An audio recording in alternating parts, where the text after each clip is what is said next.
नमस्कार विद्यार्थियों। हमने पिछली क्लास में संयुक्त राज्य अमेरिका की न्यायपालिका पर चर्चा की थी कि जो वहाँ की संघीय न्यायपालिका के हमने बताया था कि संघीय न्यायपालिका का संगठन में जिला न्यायालय, परिभ्रमण न्यायालय, सर्वोच्च न्यायालय की हमने चर्चा की थी। फिर सर्वोच्च न्यायालय के संगठन, न्यायाधीशों की नियुक्ति, कार्यकाल, योग्यताएं, वेतन, उन पर महाभियोग कैसे लगता है, सर्वोच्च न्यायालय की कार्य प्रणाली, इन पर चर्चा की थी। फिर उसके बाद हमने सर्वोच्च न्यायालय की शक्तियाँ एवं क्षेत्राधिकारों पर अपनी बात की थी। आज जो हम बात करेंगे वो अमेरिका की न्यायिक पुनरीक्षण यानी कि न्यायिक पुनरावलोकन की हम यहाँ चर्चा करेंगे कि अमेरिकी सर्वोच्च न्यायालय की सर्वाधिक महत्वपूर्ण शक्ति न्यायिक पुनरावलोकन है। न्यायिक पुनरीक्षण का अर्थ है न्यायालय द्वारा कार्यपालिका और व्यवस्थापिका के कार्यों की वैधता की जांच करना। यानी कि न्यायिक पुनरावलोकन क्या है कि न्यायपालिका द्वारा कार्यपालिका और व्यवस्थापिका के कार्यों की वैधता की जांच करना। अगर वो वैध है तो उनमें कोई, अगर वो संविधान के विपरीत है तो उन्हें अवैध घोषित कर सकती है। डिमॉक के अनुसार न्यायिक पुनरीक्षण व्यवस्थापिका द्वारा निर्मित कानून और कार्यपालिका या प्रशासकीय अधिकारियों द्वारा किए गए कार्यों से संबंधित अपने सामने आए मुकदमों में न्यायालय द्वारा उस जांच को कहते हैं जिसके अंतर्गत वे निर्धारित करते हैं कि वे कानून या कार्य संविधान द्वारा प्रतिबंधित हैं या नहीं, अथवा संविधान द्वारा प्रदत्त अधिकारों का अतिक्रमण करते हैं या नहीं। अगर करते हैं तो वो कार्य अवैध माने जाएंगे। ये डिमॉक ने परिभाषा दी।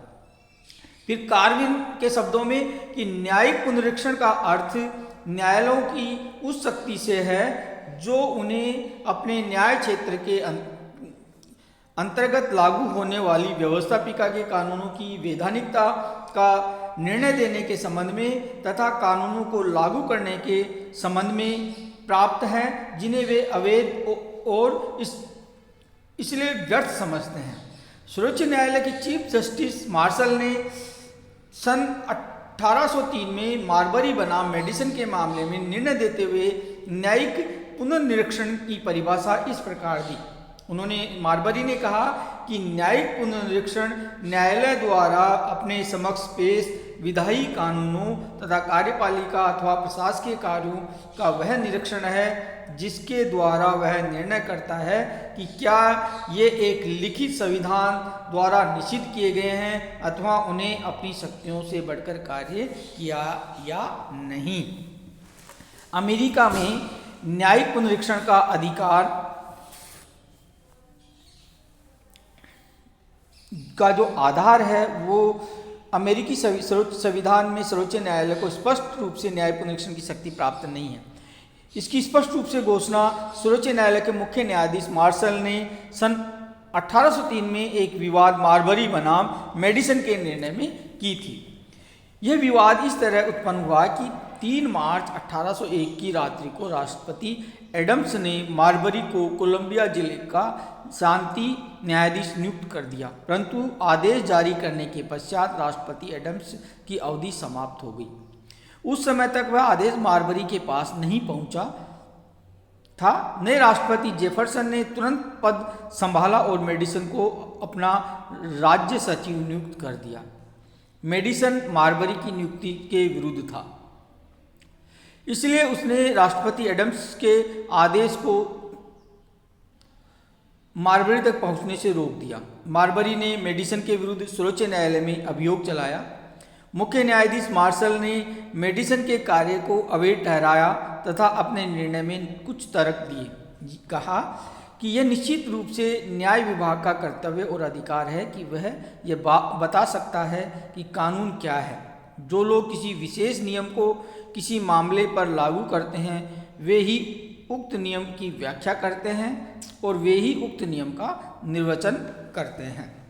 दूसरी, यदि 2 कानून एक दूसरे के विरुद्ध होंगे तो न्यायालय ही निश्चित करेंगे कि दोनों कानून किस सीमा तक लागू हो सकते हैं। तीसरी चीज, उसी प्रकार यदि कोई कानून संविधान के विरुद्ध होगा और यदि किसी मामले में उक्त कानून और संवैधानिक कानून दोनों ही लागू होंगे तो न्यायालय को देखना होगा कि वह उक्त मामले या विवाद का संविधान की किस मान्यता के आधार पर निर्णय दे। चौथा जो उन्होंने कहा कि यदि न्यायालय संवैधानिक कानून को सर्वोच्च कानून मानता है और यदि संविधान साधारण विधानमंडलों से श्रेष्ठ और उच्चतर है तो ऐसी किसी मामले पर जिसमें संविधान भी और साधारण कानून भी लागू होता है संविधान को प्रमुखता दी जाएगी।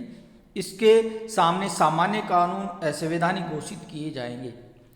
निर्णय के परिणाम मारबरी बनाम मेडिसिन विवाद में दिए गए निर्णय से अनेक महत्वपूर्ण परिणाम निकले। पहला कि संविधान की सर्वोच्चता।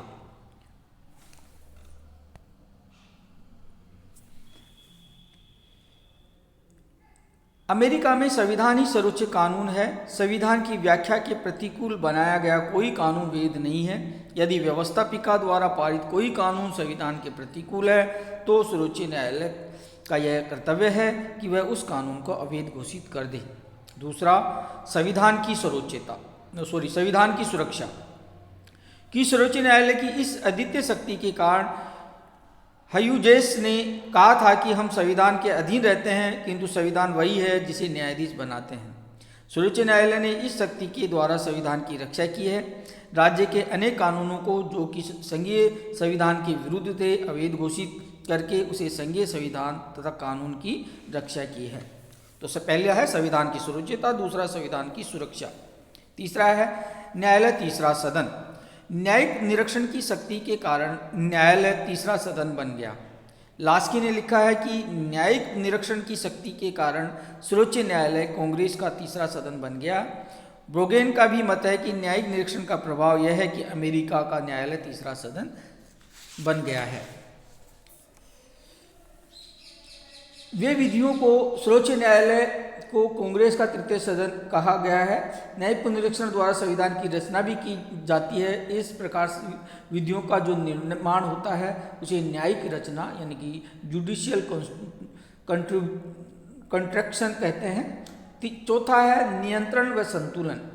न्यायिक निरीक्षण का एक परिणाम यह भी हुआ है कि उसके द्वारा नियंत्रण तथा संतुलन का सिद्धांत क्रियान्वित हो सका है। पांचवा है संघात्मकता की रक्षा कि न्यायिक पुनरीक्षण का परिणाम अमेरिकी संघ अब तक सुरक्षित रहा है। न्यायमूर्ति होम्स ने भी इस बात पर बल दिया है कि सर्वोच्च न्यायालय द्वारा न्यायिक समीक्षा अत्यंत आवश्यक है। सर्वोच्च न्यायालय ने सदैव राज्यों के ऊपर अंकुश रखा है और उनको अपने अधिकार क्षेत्र में रोके रखा है। छठा है मतभेदों का निवारण कि सर्वोच्च न्यायालय शासन के दो अन्य मुख्य जो कार्यपालिका और व्यवस्थापिका के बीच सभी झगड़ों को ठीक निपटाया है और दोनों अपने अपने क्षेत्राधिकार का त्याग करने से रोका है। सर्वोच्च न्यायालय अमेरिकी शासन व्यवस्था का एक संतुलन चक्र है। सातवां है न्यायिक सर्वोपरिता। सर्वोच्च न्यायालय ने न्यायिक निरीक्षण की शक्ति द्वारा संविधान को परिवर्तित किया है तथा समय के अनुसार उसको नई दिशा भी प्रदान की है। इस शक्ति द्वारा ही सर्वोच्च न्यायालय ने राज्य के विधानमंडलों द्वारा निर्मित 300 कानूनों और संघीय कांग्रेस द्वारा निर्मित 480 कानूनों को अवैध घोषित किया है।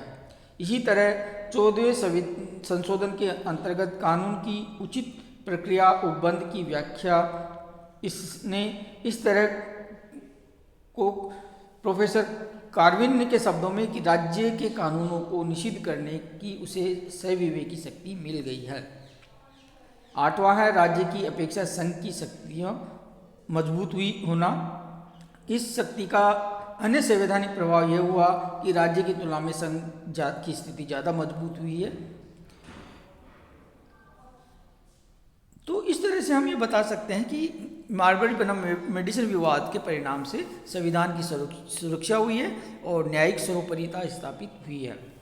न्यायिक पुनरीक्षण की प्रक्रिया। सर्वोच्च न्यायालय अपने आप ही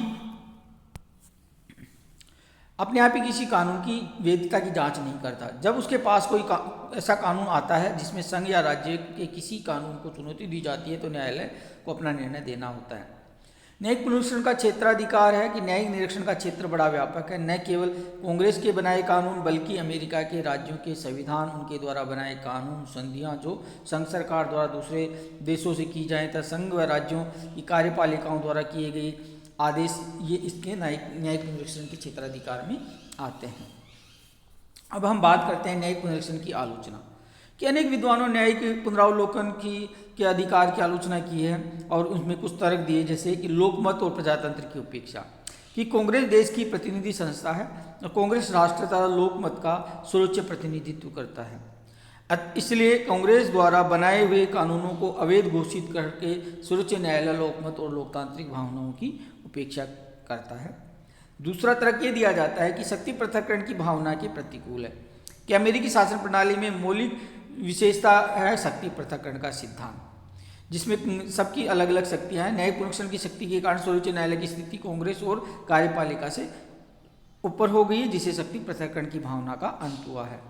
तीसरी आलोचना ये की जाती है राजनीतिक निर्णय कि सर्वोच्च न्यायालय की शक्ति और निर्णय में एकरूपता का अभाव रहता है। अनेक अवसरों पर न्यायालय के निर्णय के विरुद्ध वैधता पर आधारित न होकर न्यायाधीशों की अपनी मान्यताओं और उनकी अपनी राजनीतिक और सामाजिक विचारों पर आधारित रहते हैं। न्यायाधीशों के निर्णय राजनीतिक पुट लिए हुए होते हैं।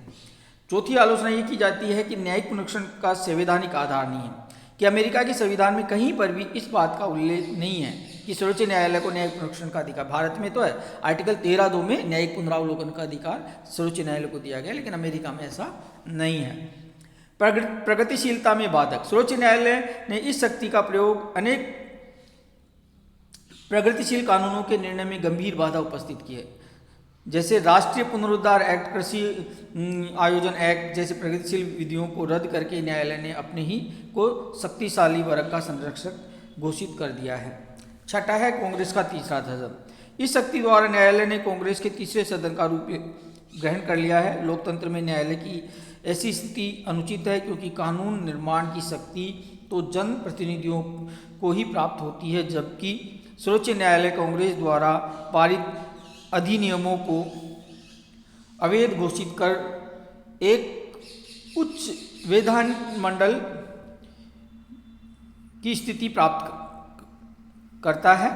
राष्ट्रपति रूजवेल्ट ने कहा था कि न्यायिक पुनरीक्षण की आड़ में सर्वोच्च न्यायालय को यदि तृतीय व्यवस्थापिका का सदन बना रहने दिया गया तो उसे देश की प्रगति रुक जाएगी और लोक कल्याणकारी कार्य प्रभावित होंगे।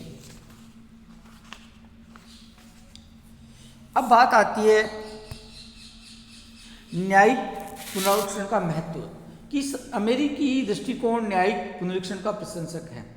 अमेरिकी सर्वोच्च न्यायालय ने इसका खूब खुलकर प्रयोग किया है, जैसे कि संविधान की पवित्रता की रक्षा, कि संविधान की रक्षा करते हुए अपने लोकतंत्र के आदेश तथा प्रशासन की मनमानी से भी देश की रक्षा की है।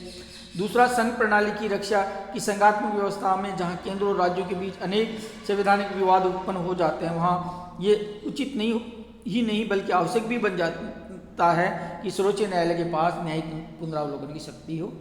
कानूनों की वैधता पर विचार, कांग्रेस की अपेक्षा न्यायालय कानूनों की वैधता पर समुचित विचार करता है। न्यायाधीश कानून के विशेषज्ञ होते हैं और न्यायालय तटस्थ भाव से कानूनों की वैधता पर विचार करने में सामर्थ्य होते हैं। नेक्स्ट है राष्ट्रीय परिप्रेक्ष्य में निर्णय। न्याय पुनरावलोकन की शक्ति द्वारा सर्वोच्च न्यायालय ने राज्य की प्रांतीयता की संकुचितता की प्रवृत्ति को रोका है और इस राष्ट्रीय एकता की भावना को प्रोत्साहन दिया है। पांचवा, नागरिक अधिकारों की रक्षा, की इस शक्ति द्वारा न्यायालय ने नागरिक अधिकारों और स्वतंत्रताओं की रक्षा की है। छठा है राजनीतिक दलबंदी से ऊपर, कि आमतौर पर सर्वोच्च न्यायालय राजनीतिक दलबंदी से ऊपर होता है, वह राजनीतिक दलबंदी से ऊपर रहकर संविधान की रक्षा करता है। अब बात आती है सर्वोच्च न्यायालय का महत्व, कि अमेरिका में सर्वोच्च न्यायालय की कार्यप्रणाली एक गौरवमय इतिहास को देखते हुए यह कहा जाता है कि यह एक स्वतंत्र और निष्पक्ष न्यायालय है। कार्यपालिका न्यायाधीशों को पदच्युत नहीं कर सकती। आजीवन न्यायाधीश अपने पदों पर बने रहते हैं। न्यायाधीशों की पदच्युति की प्रक्रिया बहुत कठिन और व्यवहार में इसका क्रियान्वित आसान नहीं है। सर्वोच्च न्यायालय के निर्णयों में यह स्पष्ट होता है कि इसका इतिहास स्वतंत्रता, निर्भीकता, निष्पक्षता की कहानी है। अमेरिकी सर्वोच्च न्यायालय लोकतंत्र का प्रहरी और स्वाधीनता का रक्षक के रूप में एक चट्टान की तरह खड़ा रहा है। मुनरो ने कहा है कि ऐसी शक्तियों के सुशोभित ऐसा न्यायालय अमेरिकी संविधान की राजनीति विज्ञान की एक अनुपम भेंट है तो लास्ट की कहते हैं कि अमेरिका में संघीय न्यायालय तथा उससे भी अधिक वहाँ की सर्वोच्च न्यायालय को जितना सम्मान प्राप्त है उतना संयुक्त राज्य अमेरिका के जीवन पर उसका प्रभाव भी है। सर्वोच्च न्यायालय का महत्व को मूल के मूल्यों को हम निम्न आधार बिंदुओं पर समझ सकते हैं। पहला है, सर्वोच्च न्यायालय विधानमंडल का तीसरा सदन है। दूसरा है, सर्वोच्च न्यायालय एक सतत संविधान निर्मात्री निकाय के रूप में कार्य कर रहा है। तो तीसरा है, सर्वोच्च न्यायालय स्वतंत्रता व निष्पक्षता का प्रहरी है। अब बात आती है स्विस संघीय न्यायालय का, जो सर्वोच्च न्यायालय की तुलना अमेरिका की सर्वोच्च न्यायालय से। अमेरिकी सर्वोच्च न्यायालय का महत्व और भूमिका स्विस सर्वोच्च न्यायालय की अपेक्षा अधिक है। स्विस सर्वोच्च न्यायालय को संघीय संसद के अधीन रहकर कार्य करना पड़ता है, जबकि अमेरिकी सर्वोच्च न्यायालय स्वतंत्र और निष्पक्ष संस्था है। अमेरिकी सर्वोच्च न्यायालय को न्यायिक पुनरीक्षण जुडिशल रिव्यू का अधिकार है, जबकि स्विस संघीय सर्वोच्च न्यायालय को सीमित पुनरीक्षण की शक्ति प्राप्त है। प्रशासकीय, दीवानी और फौजदारी क्षेत्रों में स्विस सर्वोच्च न्यायालय को अमेरिकी सर्वोच्च न्यायालय से अधिक अधिकार है। तो ये हम इनकी तुलना करके बता सकते हैं। तो निष्कर्ष में हम यही कह सकते हैं कि अमेरिकी शासन व्यवस्था में सर्वोच्च न्यायालय को एक महत्वपूर्ण और केंद्रीय स्थान दिया गया है। वह कुछ मामलों में राष्ट्रपति और कांग्रेस से भी अधिक शक्तिशाली है। वह नागरिकों के मौलिक अधिकारों का संरक्षक और संविधान का निर्वचनकर्ता के रूप में उभर कर आया है। वह निश्चित करता है कि कौन सी परिस्थितियों में कौन सी विधि न्यायोचित है अथवा संविधान के किस अनुच्छेद का क्या अर्थ है। वह संविधान को नया अर्थ देता है, नई विधि की रचना करता है। वह संविधान का एक तरह से प्रहरी के रूप में कार्य करता है। तो ये हमने अमेरिका की सर्वोच्च न्यायालय की बात की, न्यायिक पुनरावलोकन की हमने बात की। अब हमारे पास एक अमेरिका में अमेरिकी दलीय प्रणाली बची हुई है, ये आप देख लें। कोई वो नहीं द्विदलीय व्यवस्था है। मैं कल थोड़ा सा इसके ऊपर चर्चा करूँगा। धन्यवाद।